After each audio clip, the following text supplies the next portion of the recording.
Good evening. My name's Philip Jenkins, and as was mentioned, I wrote a book called God's Continent. And when I was writing the book, I told people it was about religion in Europe, and this being in the United States, of course, everyone commented, oh, it must be a very short book. And I like to think, no, it was not. But I was asked to speak about yesterday's realities. I was asked to speak about history because I am a historian. And I'm going to do that, but I emphasize that what I have to say is relevant to today. For this reason, why do I study history? A very simple reason. Everyone in the world knows a vast amount of history. All the students I ever teach know all the history in the world. My job is to tell them the right history. And that wrong history, if you like, the story of myths and legends, is not just bad in itself. It's not just because untruth is bad, but because I would suggest to you it is one of the greatest obstacles to any attempt to spread or proclaim Christianity. Because a particular view of history, a particular myth of history, has become such a potent rhetorical weapon against any kind of Christian story. And sometimes that is malicious, but sometimes it's accidental. And just to give you an idea, recently, of course, a few years ago, there was the issue of the European Constitution and whether it would include a reference to God. And in fact, the phrase that they ended up with was far, far worse than not even mentioning religion, because it had something rambling about Europe was founded on the glories of classical civilization, comma, the spiritual impulse, comma, and that's the whole history of Christianity in Europe. Where does Europe come from? Well, the first reference to the word European is kind of interesting in the modern sense. My colleague Vishal here mentioned the idea of Zeus and Europa. The first reference to Europeans has a date. It's the year 730, and it's very simple. There were Christian, Frankish forces fighting Muslim Arab forces, and the chronicler didn't know exactly what to call the Christians, so he just called them the Europeans. So in other words, the whole concept of Europe is absolutely rooted in this idea of Christianity. More recently, and this is something that I'm going to say again and again, you're going to get really bored with hearing me say this, if you want to see Europe's Christian history, Christian roots, look around you. Everywhere you go in this city, in any European city, you'll see the European flag. You know, the blue background and the gold stars. What is that flag? It's interesting. Jeff Fountain, my colleague here, has worked a lot on the founders of the European project back in 1950. I am expressing my view here. It's not his view, but there are many people who believe the following. The founders of the European model were profoundly rooted in Christian and specifically Catholic ideology. We agree on that.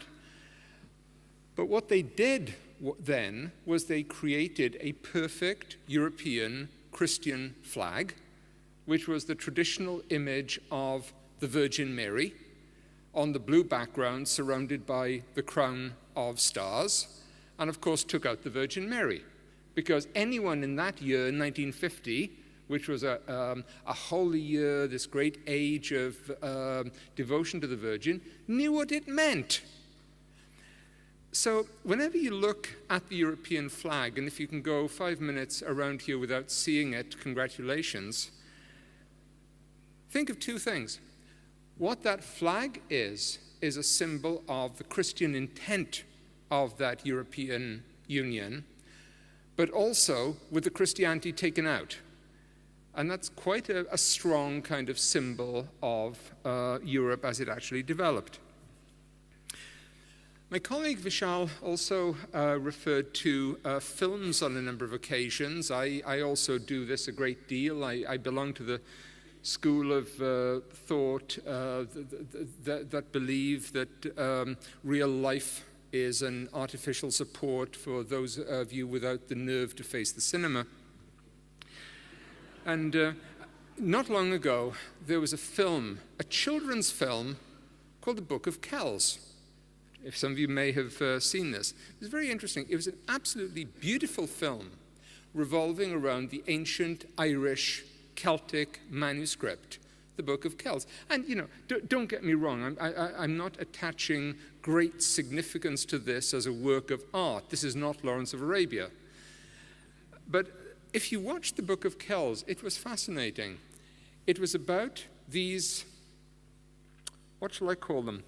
Mysterious, noble, robed scholars who might just have been monks, but it's never clear, who live in a settlement and are designing these beautiful books with magnificent pages, and it's never clear why.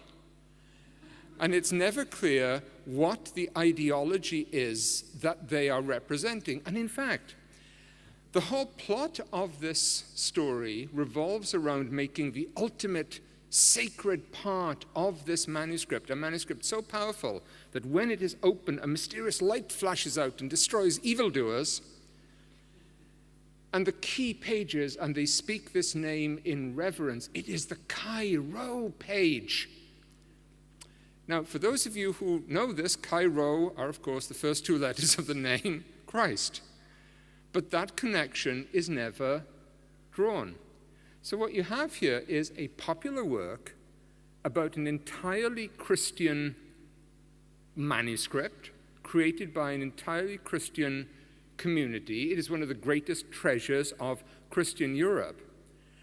And anyone seeing the film, anyone seeing the story, would not know that unless they knew it from other sources. It is, in fact, if you like, the European flag with the Virgin Mary left out. I don't attach any great attention to one particular children's film, which incidentally is very well worth seeing. But my question is this, and again, I refer to what my colleague Vishal said here, and what Jeff Fountain said here. If you did not know that about the Christian heritage, where would you know it? How would you know this? Because certainly in popular culture, Christianity features as the subject of a great many myths, what we can call, if you like, a black legend. And that legend, those myths, are the ideas and the assumptions that are in the mind of people you may be trying to talk to about Christianity. You may be saying, well, why is history useful?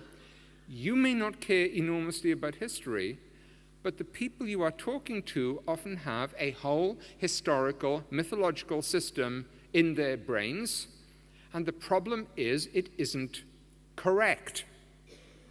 I come back to this remark about look around you. I urge you, when you walk around any European city, just look around you. And there are so many things that you take for granted, and unless you actually take the trouble to find out what they are, you will not know, and you will not realize that every paving stone you tread on is rooted in a deeply Christian past. About a block from this convention center, just at random, is a square, a very undistinguished square, named Vilmos Apor. And you may look at that and think, what is this name? Hungarian for outsiders is a very difficult language. Bishop Apor was one of the greatest modern Christian saints. A man who maintained his absolute integrity, his sanctity, against the two greatest evils that faced Europe in the 20th century. He was a Hungarian bishop of Győr at the time that Hungary was allied with the Third Reich. That did not stop him writing regularly to anyone who would listen to defend and assert the rights of the Jews. When the Soviet forces overwhelmed the country in 1945 and committed a mass orgy of rape, he gathered all the women and girls and children of his city and gave them sanctuary in his cathedral until Soviet forces came along and murdered him in his cathedral. When you walk by any square, when you walk by any street, when you walk by any Holy Ghost, Holy Spirit way, any St. John's Street, any Paternoster way, it cannot fail to tell you that Christianity is the roots of Europe. Oh, I'm sorry.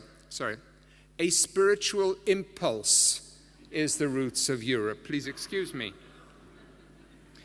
Many of you are familiar with the idea of the United States being a country that embraces public secularism. You know, for instance, the Supreme Court in the United States, the federal courts, try to maintain a strict separation between church and state. Americans also strangely have an idea of Europe as being a haven of ultra-liberalism. Sometimes I tell Americans about some conditions in Europe, and they look at me in disbelief. And I say, well, you know, in Europe, for example, in many liberal European countries, like Denmark, like Holland, they have all these religious holidays as public holidays. You know, Pentecost is a day off. I was once in Denmark, and the city Copenhagen had come to a halt because it was Common Prayer Day. And I tell this to Americans, and they say, so they live in a theocracy? I say, well, not exactly. The reason I think this is important, because Christianity, whether it is seen openly or not, represents such an enormously powerful cultural background, an ambience, whether we see it or not, and an underlying culture that makes Europe culturally Christian, even if not consciously so, and a series of religious images that can be appealed to. So the first thing I say is, look around you. The second thing is, look at how much of what you see when you do look around you contradicts familiar myths. What are the ideas that all secular-minded people, younger people, older people, educated people, what do they know absolutely for a fact about Christianity? Well, they know, of course, that Christianity is a religion of Europe and of European expansion. They know it is of European aggression against the rest of the world. It is a symbolic, ideological weapon of, if you like, tyranny. The image of the crusade is never far away. Look around you. Go up to the great castle here. Go to St. Matthias Church, which was a mosque for 150 years, for the long period that Christians debated whether Vienna would fall. Look at Luther's essay on the right of a Christian community to ordain priests and bishops, and note that he says, just imagine, for instance, when a Christian group is taken into captivity and they will never return, they have the right to ordain priests and bishops. Not if, when. Know that in North Africa in the 18th century, there are probably 1 million Christian slaves.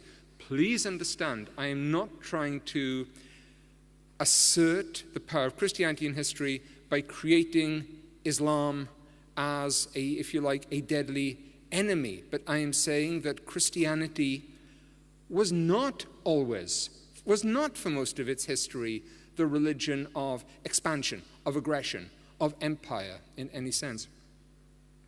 There are other things that everyone knows. Probably the most important involve science. If you want to know the themes that will appeal to particularly younger people, educated people, well, there's one thing they all know about Christianity is they're not. Christianity was associated with the repression, the suppression of learning, of science. It was the power of Christianity, the power of the church, broadly defined, which kept Christianity in the Dark Ages, which, depending on which book you read, ended in 900 or 1900 or 1982 or at some point. And again, there are certain moments and images in this. Well, yes, there was Christian Europe, of course, but they knew nothing compared to the Muslim, Arab, Middle East. And then you try explaining patiently, as to a small child, yes, indeed, the Middle East in the Middle Ages, the Arab world was an extremely sophisticated place. It had all the manuscripts of the ancient Greek scholars. It brought Aristotle into the Christian world. Where did those manuscripts come from? They were all translated by Christian scholars from Christian universities in the Middle East, like Nisibis and Junda Shaipur, who in the 8th century were all brought to Baghdad by the then caliph, who believed in bringing the world's best scholars together. They were the ones who translated these great works of scholarship. They were the ones who saved Christian antiquity, and it was then the Arabs who brought them to Europe, from Christians to Christians. If there is a single image that summarizes the myth of, if you like, the Christian Dark Ages, you may have seen it. It's like this. It shows Queen Isabella of Spain. And here is Christopher Columbus holding up a globe. And over there are a bunch of primitive, fanatical monks and friars who are all saying, no, no, this is not true. The picture has been represented many, many times. Because, as everyone knows, the church in the Middle Ages believed that the earth was flat and you would sail off it. Once again, you can try explaining, as to a small child, no. All the way through the Middle Ages, the church taught happily that the world was round. There was a debate, however, about how big it was. Christopher Columbus believed that if he sailed 3,000 miles west of Spain, he would end up in Japan. The monks and the friars said, no, no, you've got your distances wrong. Who was right? Correct, the primitive, fanatical, Dark Age monks and friars. If you do not believe me, try it. You don't fall off the end, but you don't end up in Japan. And as I say, the church was correct on this. There are any number of other bits of mythology. There are the witch hunts, of course, which killed, what number would you like? 6 million people, 9 million people. Try about 100,000 over 500 years. It's a vast number, but it is on different orders of magnitude from the legendary figures. If anyone wants to talk about the rise of science in Europe, then I would not point to the church, to Christians, as being obstructionist.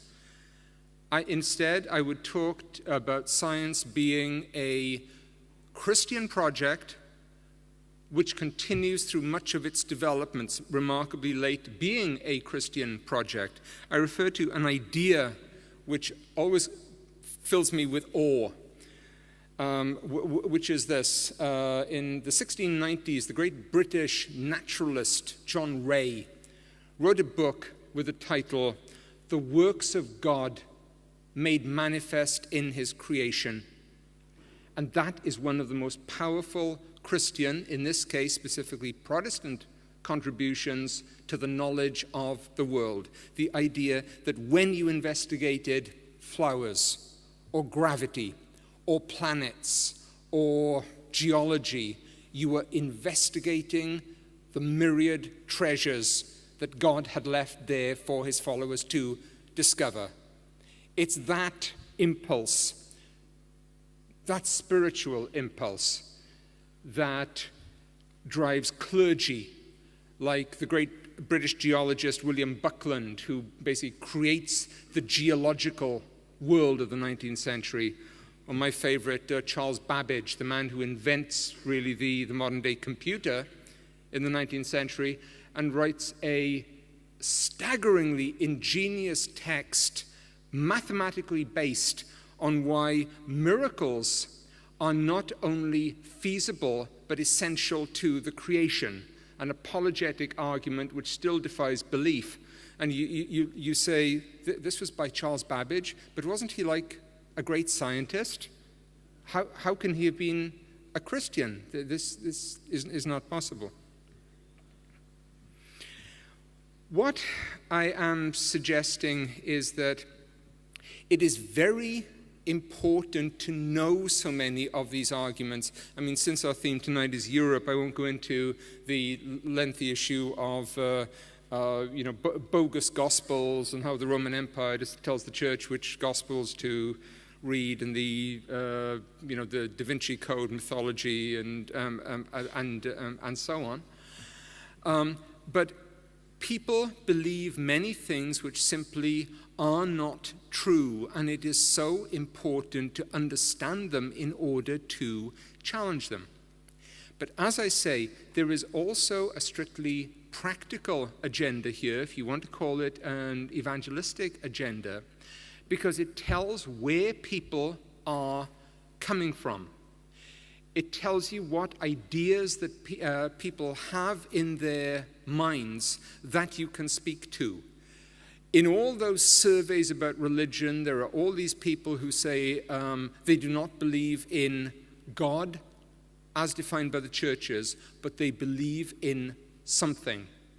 And so often that something, that kind of holiness, that kind of spirituality, if you like, is defined by place and time, which in the context of Europe means a Christian place and time. And I'll just make one observation which will sound very strange. When I write a book about religion in Europe, when I write a book and, it must be a very short book, I make one point. Think of pilgrimage. Think of pilgrimage as an act. When was the golden age of European pilgrimage? 1300, 1400, try now. There's absolutely no doubt that in terms of the number of pilgrimage places, the number of new pilgrimage places, the volume and scale of pilgrimage, the greatest age is now, not 1960. In the 1950s, Lourdes got 1 million pilgrims a year. Now it gets 5 or 6 million. There are dozens of new pilgrimage places are opening up. Why are people going to these? It's not specifically for any connection with a church, with a religious affiliation. It is because of a sense of a search for sanctity, a search for holiness, a search for special place and special time, which once again I say is in Europe what it has been for the last 1500 years. It is not a spiritual impulse. It is a Christian message. It is an enormously powerful potential. And I think I have abused enough people with that. So at that point, I will stand down. Thank you very much.